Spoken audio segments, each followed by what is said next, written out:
challenges.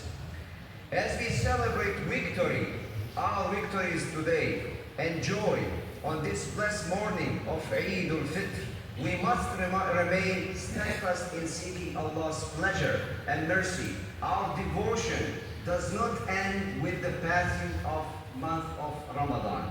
In fact, dear brothers and sisters in Islam, Allah